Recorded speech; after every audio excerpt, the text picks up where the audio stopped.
Magandang gabi po sa inyong lahat. Welcome po ulit sa panibago kong vlog sa araw na ito. Ayun mga idol, nandito ako sa bahay. At nung nakaraang linggo mga idol ay gumala kami sa Robinson Fala Fala.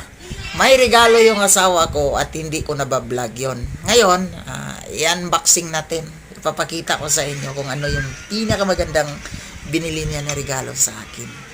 Para naman makita rin ninyo kung ano yung binigay niya sa akin na pamasko sa Pasko na ito mga idol. At yun ay isang napagagandang sapatos. Kaya ano pang hinihintay natin? Let's go! Titingnan nyo mga idol. Ito yung sapatos na binigay ng asawa ko mga idol. At para mabuksan, bubuksan natin ito. Ito ay sandugo. Ito yung regalo niya sa akin. Papakita ko sa inyo mga idol ang kulay. Ito mga idol, kulay itim mo. Napakaganda oh. Yan mo. Magkano ang presyo nito bay? 1,700 plus ba yun bay? Yan mga idol, napakaganda. Ang presyo nito mga idol ay 1,479. Kulang-kulang 1,500.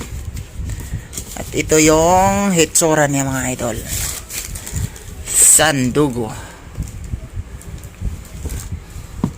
Ito mga idol oh, napakaganda. Oh. Ito yung regalo niya sa akin. Ito yung binigay niya na pamasko. Anong masasabi mo sa regalo na binigay mo sa akin, ma? Deserve mo naman yan, Papa. Bakit nasabi mo deserve? Siyempre, hardworking. Ito yung regalo na binigay niya sa akin. Nung nakaraang buwan mga idol, gumala kami sa Palapala, Robinson. At ito yung nakita ko. Nung pagpunta namin, walang budget na dala. Pagbalik, namin gumala, saka pa ito binili. At tingnan mo yung swilas mga idol, rubber. Napakaganda sandugo. Napakagandang sapatos mga idol. At hanggang dito na lang yung vlog ko mga idol. Napapakita ko na sa inyo yung binigay na regalo ng asawa ko. Love, maraming salamat sa regalo na binigay mo sa akin na sapatos.